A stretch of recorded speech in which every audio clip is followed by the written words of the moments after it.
Welcome to Choice Classic Radio, where we bring to you the greatest old-time radio shows. Like us on Facebook, subscribe to us on YouTube, and thank you for donating at choiceclassicradio.com. And now, Roma Wines, R-O-M-A, made in California for enjoyment throughout the world. Roma Wines present Suspense.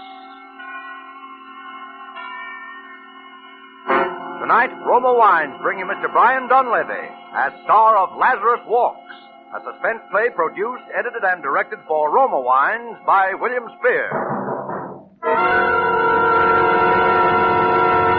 Suspense, radio's outstanding theater of thrills, is presented for your enjoyment by Roma Wines.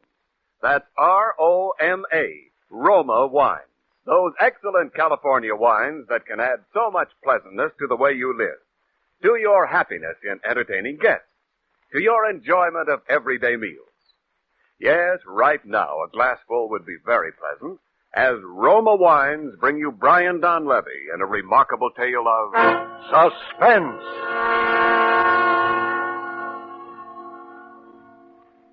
This is the truth. Do you understand? The truth. It must be the truth. It has to be.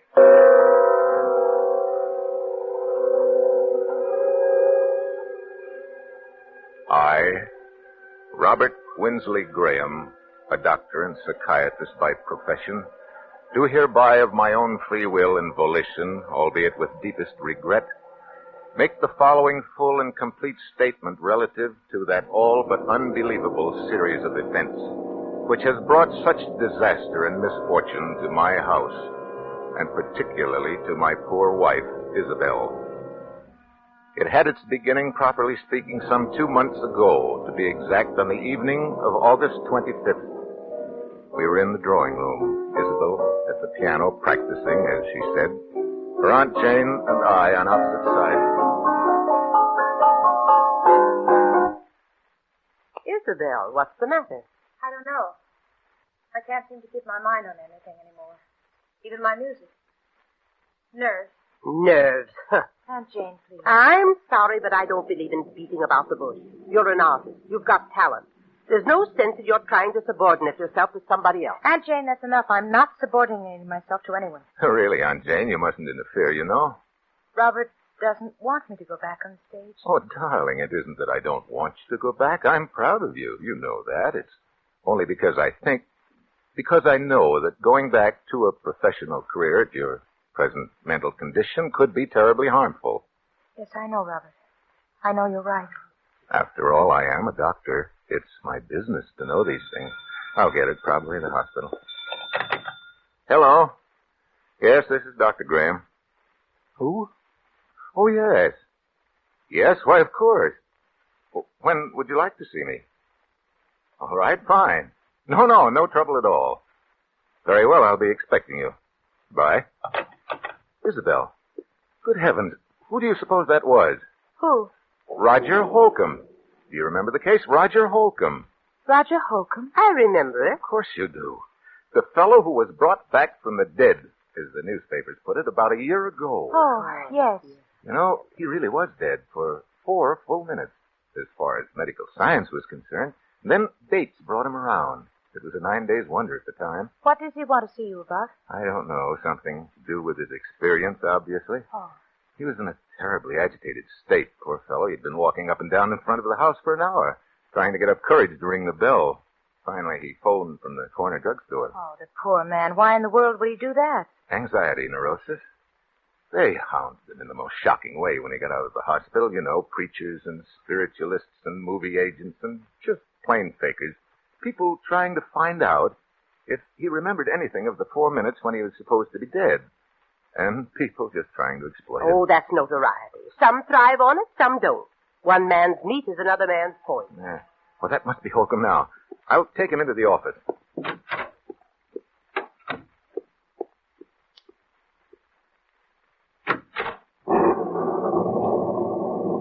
Dr. Graham? Yes. You're Roger Holcomb? Yes. Come in. Thanks. It's a pleasure to meet you, Mr. Holcomb. Is it? Oh. Sit down. Oh. Why did you come to me, Mr. Holcomb? Well, I was told that you specialized in strange cases. Things that other men can't explain. Yes, that's true in a way. You know what happened when I got out of the hospital? How they followed me and questioned me, hounded me day and night, trying to find out if I remembered anything, if I'd experienced anything beyond the grave. Yes, I remember that. And then you remember that my answer was always the same, that I remembered nothing, that I knew nothing. Well, I was wrong. Oh? What did you experience during those 4 minutes? I don't know. But it must have been something. Something I don't even dare to think about. How do you know this? Well, it happened the first time on a boat trip, which I'd taken to recover my health. I found myself chatting with a woman who was seated at my table in the dining salon. She found occasion, such women often will, to mention her age. She said, "After all, I'm not yet 40. And then it happened. What happened? From somewhere came crashing into my mind the certain knowledge of the exact day and year of that woman's birth. And with it, a compulsion to speak out, a compulsion which I could no more have resisted than I could have resisted breathing. I said, "Madam, you were born in May, weren't you? May 30th? And then I added the date, the year 1900. She was well over 40. She'd lied to me. It's an innocent enough thing, but I had known the truth and been forced to speak it. And I have been ever since." Wow. And this condition has existed only since your, Since my 4 minutes beyond the grave, yes. It's as though, well, this will sound, it's as though in that brief time I had glimpsed eternity, that I'd seen revealed all truth of all the ages. Now, I know that sounds foolish, but this is most amazing. Well, tell me, you have a family and friends who are understanding. oh, for heaven's sake, Doctor, don't you understand what this has done to me? Yes, I had a family, friends, girl I was going to marry. Today I'm an outcast, a pariah. I'm shunned, feared, it's hated. Mr. Holcomb, I believe that this condition is very real to you. Causes you very real anguish. And I want to help you. Do you think you can? I'm confident that I can.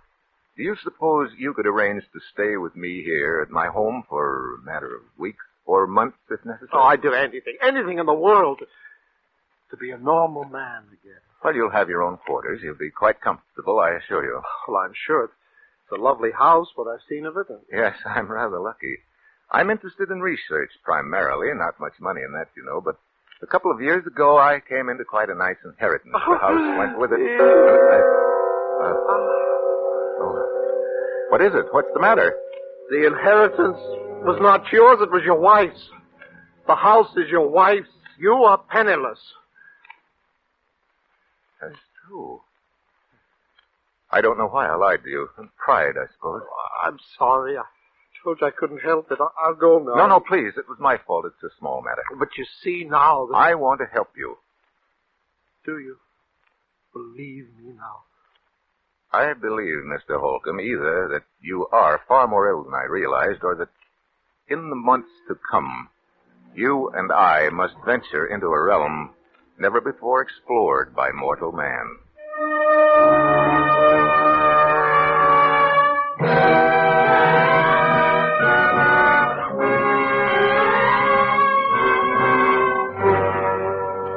For Suspense, Roma Wines are bringing you Brian Dunleavy in Lazarus Walks, a radio play by Robert L. Richards from a story by J. Marion Speed. Roma Wines' presentation tonight in radio's outstanding theater of thrills, Suspense.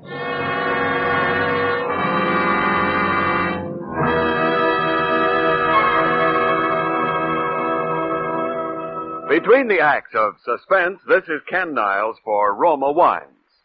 These crisp autumn days, there's real pleasure in coming home to a welcome glass of Roma Grand Estate wine. Yes, for evenings at home or small get-togethers with friends, It's smart to serve Grand Estate wines. You can serve Grand Estate wines proudly to anyone, anytime. For each Grand Estate wine, a limited bottling by Roma, is born of choicest grapes, then guided to superb taste richness by patient skill, America's finest winemaking resources, and necessary time. Win compliments from your guests with Grand Estate California wines. For entertaining, medium sherry, ruby port, or golden muscatel. For dining, Burgundy or Sauterne. Remember, Grand Estate wines presented by Roma, America's greatest vintner. And while there's time, take advantage of present low Roma prices. Buy a case of assorted Roma wines for the holidays. Do it now and save money. And now, Roma Wines bring back to our Hollywood soundstage Brian Donlevy in Lazarus Walks, a tale well calculated to keep you in suspense.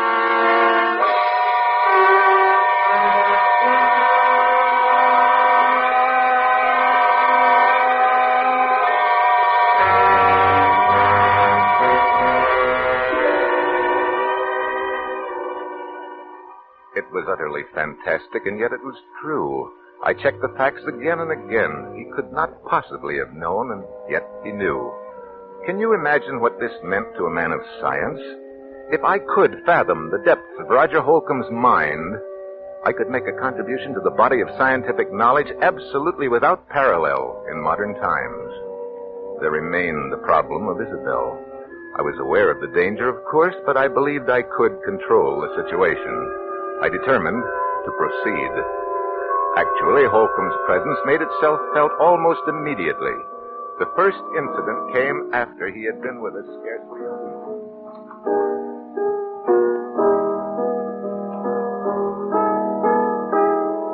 Isabel, please stop that playing and listen to me. Aunt Jane, you know Robert has said I mustn't talk about it. That's bad for me. I don't care what Robert says. I've been sick, that's all. He's made you sick. That's ridiculous. Maybe it's just that he's afraid of losing you. Maybe he's even afraid of losing your money. But I'm absolutely convinced that whether he's meant it or not, he's made you believe there's something the matter with you that isn't. Aunt Jane, I simply forbid you to talk this way. Isabel, do something before it's too late. Do? What? Get away, leave him, divorce him, anything. Aunt Jane, you don't know what you're saying. Oh, I hope we're not interrupting. Of course not, darling. Hello, Roger. Hello, Isabel. Miss Parton. Good afternoon. How are you feeling, Roger? Well, better, I think. I think it would be better if we didn't discuss our states of mind, Isabel. Oh, yes. Of course. I'm sorry. Well, would you like me to play something for you? You know, I think I'm beginning to get the feel of it again. Really, I do. You're sure we haven't interrupted some conversation? Of course not. We were just discussing how helpful you've been in getting Isabel back to her work again. Roger. No, you are not. You were telling Isabel to divorce her husband. Why? Isabel. I'm sorry. Roger, come back here. Isabel, is that true? You brought him in here deliberately. Is that true? It doesn't matter. Oh, you've known how I felt for a long time. Yes, I'm afraid I have. Robert, it was all so silly. She didn't mean it. It was just I that she... did mean it. I'm sorry, Isabel, but I've been under this roof too long as it is. Oh, Aunt Jane, you're not leaving us. It's the best, Isabel. Yes, I think it is decidedly best that you go at once.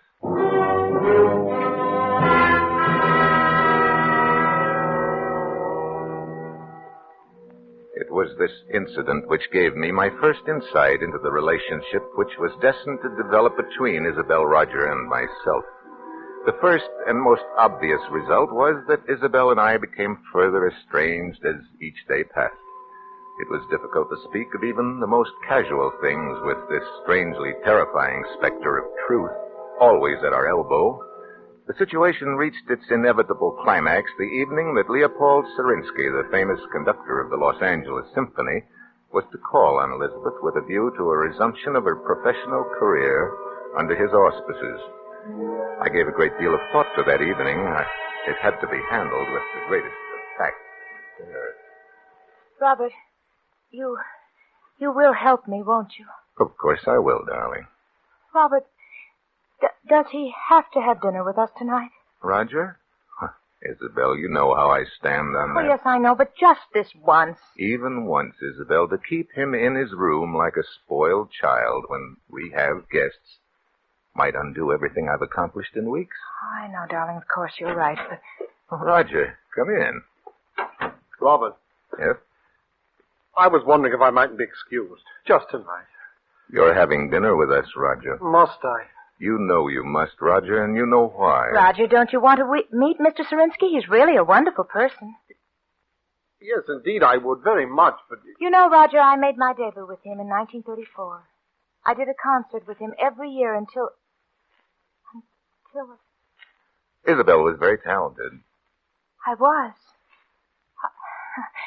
I am. Roger, I'm going to play with him again, you know. He wants me to open the season in November. Can you imagine what it means to me? I'm so glad, Isabel. And Robert has finally given his consent, haven't you, dear? Robert? Robert? I'm sorry. What was it you said, Isabel? I said you'd given your consent to my playing with Serinsky. Isabel, you know I don't want you to think that I'd ever stand in your way. Yes, I know, dear. I'll do the Emperor Concerto, and you'll come to hear me. You do want to, don't you, Roger? Well, Please, Isabel, don't ask me things that I What's can't. the matter? What's the matter with both of you? You act as though you thought I wouldn't be able to appear. As though the whole idea were hopeless or something. Isabel, please. I am going to play. And I'll be better than I ever was. You know I will, don't you? Don't you? Yes, of course, Isabel. You'll play wonderfully. No, Robert, no, that's untrue.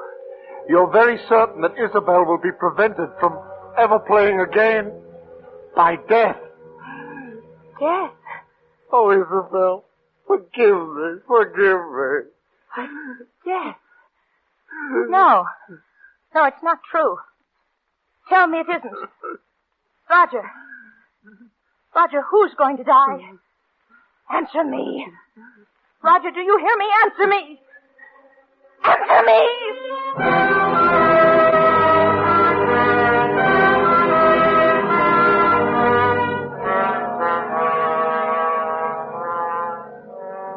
When Serinsky arrived, I told him that it would be quite impossible for Isabel to leave her room. The concert was canceled, and indeed, to my knowledge, she has never touched the piano since that day. By now, to even the most casual observer, it must appear only natural that Isabel had every motive for a desperate, almost paranoid hatred of Roger Holcomb. This much was clear to me, the rest not yet. As a precautionary measure, I prescribed a drug for Isabel, which she at last consented to take. I gave her her own supply, and she administered it to herself as I had directed. But one thing, from any point of view, was certain. I had to keep Roger and Isabel apart. Perhaps what I feared was indeed inevitable. I honestly did not think so at the time.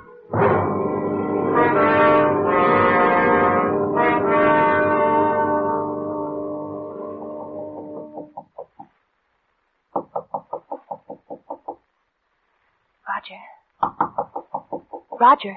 Yeah? It's me, Isabel. What do you want? Let me in, please.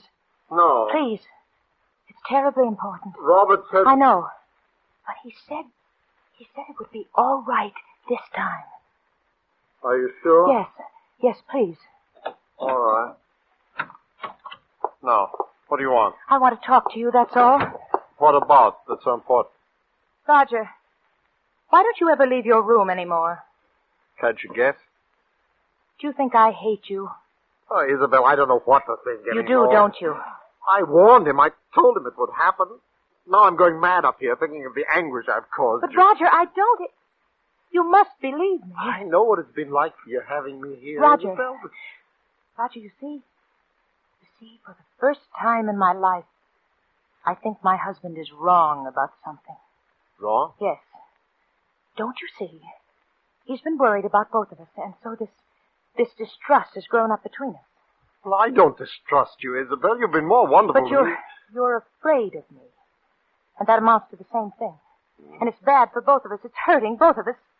Well, I've often felt I wanted to talk to you, to beg your pardon. Oh, but... Roger, you don't have to do that. We're both sick. But I think if we saw each other sometimes, if we talked the whole thing out, it would help us both.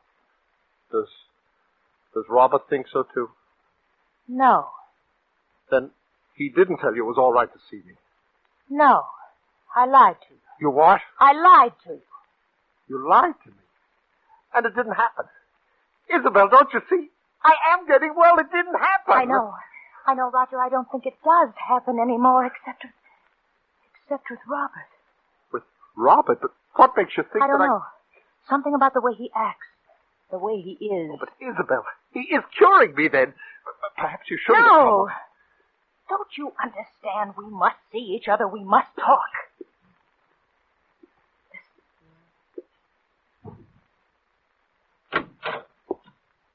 Isabel. Robert, something's happened that I must tell you. Please, you're completely overwrought. Oh, but Robert, I must insist. Isabel, why did you do this? I'm sorry. You'll have to have a sedative right away. Isabel, get the bottle from your room. Oh. Mine? Yes, hurry. All right. Robert, she lied to me. Yes, I know, but Roger, I must absolutely forbid you to talk now. You must trust me. Well, all right, but later I want to have a long talk. Of course we shall. Here it is. And I brought my hypodermic, too. I'm glad you did. The other one's mislaid somewhere. Will you give it to them, please? I? Yes, this has upset me rather badly. My hands are shaking. Oh, Robert, I'm terribly sorry. No matter now. Give him the hypodermic. In the upper arm. That's right. Yes. There. Thank you. Leave us now, please, Isabel. Yes. All right. How are you feeling now, Roger? I'm fine, Robert. I think I'm better than I have been in months. I know you're better. That's why I was so upset. You see? So, why, Robert? I can't tell you all my reasons now, but you must trust me and believe in me. Oh, I do. It's only that I'm afraid for your health. Roger. No. You're afraid of murder.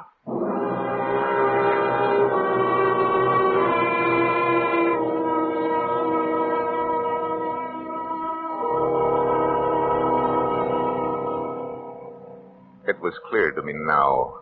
I knew I must take immediate action. I knew that the most terrible consequences might result if Isabel were alone with Roger Holcomb even for a moment. For he knew. He said so. There was no other explanation. I thought it through most carefully, and yet no plans are perfect. No man is infallible.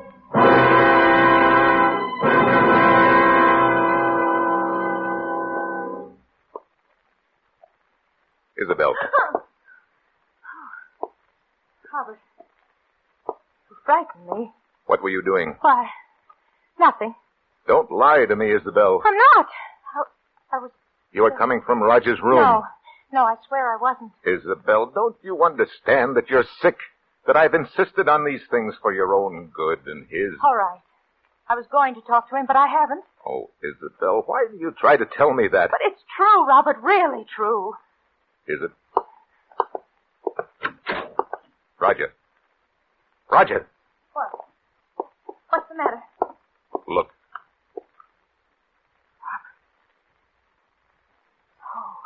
Oh, it couldn't be. It is. He's dead. Dead. The hypodermic by his side. The drug. Your drug. Your hypodermic. But it's only a sedative. Accepted in large quantities, it's fatal. You know that. Oh, Robert, no. No, listen to me. Oh, Isabel, why? Why, when I warned Robert, you? look at me. Look at me. It's Isabel. It's your wife. You can't... No. Well, where are you going? Robert, come back here. I'm going to call the police.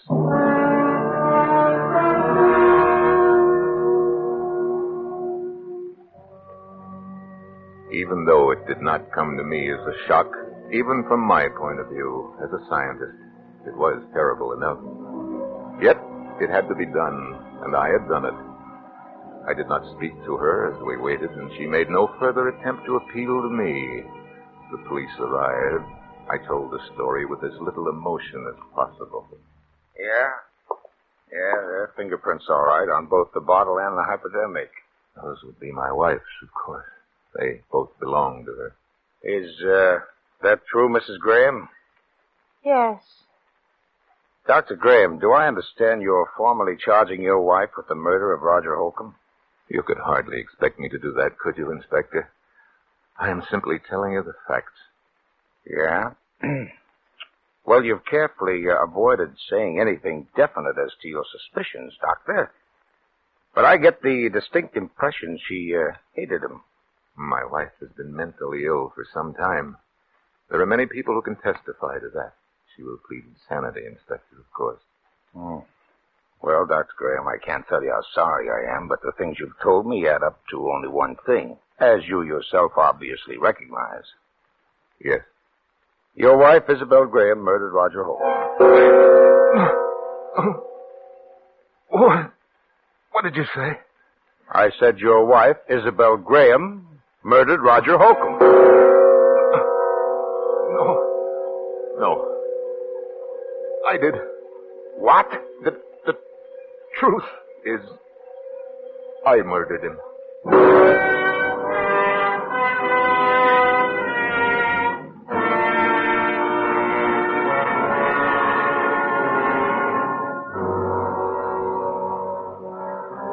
No plans are perfect. No man is infallible. Yes, I killed Roger Holcomb, and I had planned to dispose of Isabel for many months.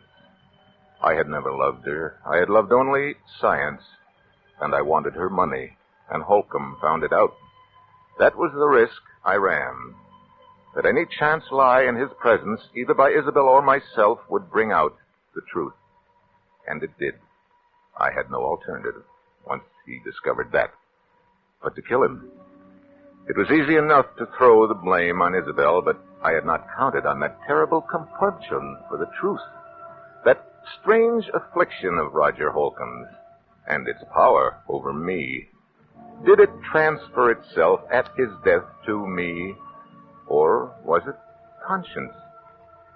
It is a pity that it had to end this way. It was a fascinating case.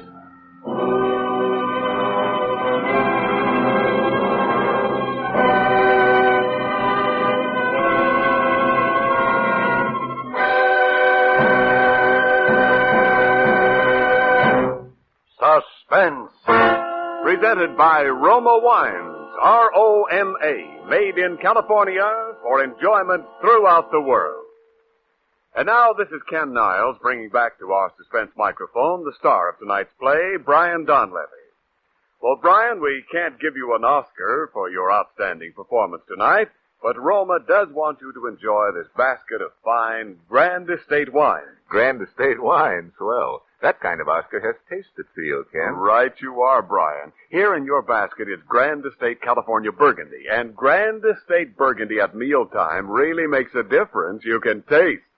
Yes, Grand Estate Burgundy brings out all the taste goodness in juicy roast beef, adds to your enjoyment of a good steak, a brace of sizzling chops, or even simple hamburgers. You're killing me. I'm starved. I never eat before a broadcast. Well, then you'll especially enjoy Grand Estate Burgundy with supper tonight. For Grand Estate Burgundy, like all Grand Estate wines, is a limited bottling of rare distinction, a wine born of the choicest grapes, then with infinite patience, guided to mellow perfection by the unmatched skill and resources of Roma Master Vintners. Remember the name, Grand Estate Wine, presented by Roma, America's greatest vintner. I'll remember, Ken. And speaking of great names, I understand that you have Jack Carson all set for Suspense next week, a comedy show, I suppose. Oh, now, come, Brian. You know we specialize in the unexpected on Suspense. No, Mr. Carson will, I think, astonish a great many listeners who think of him as a gay, mad jokesmith. They'll hear him really give out with the drama when he appears on Suspense next Thursday. He'll play a man who wants his freedom badly enough to kill somebody for it. Well, that I've got to hear. Well, thanks, Ken, and Bill, and Lud. It's been swell, as usual. Well, thank Night. you again, Brian. And we all think you're great in Paramount's 2 years before the match. Next Thursday, same time, you will hear Mr. Jack Carson as star of Suspense. Produced and directed by William Spear for the Roma Wine Company of Fresno, California. Stay tuned for the thrilling adventures of the FBI in peace and war, following immediately over most of these stations.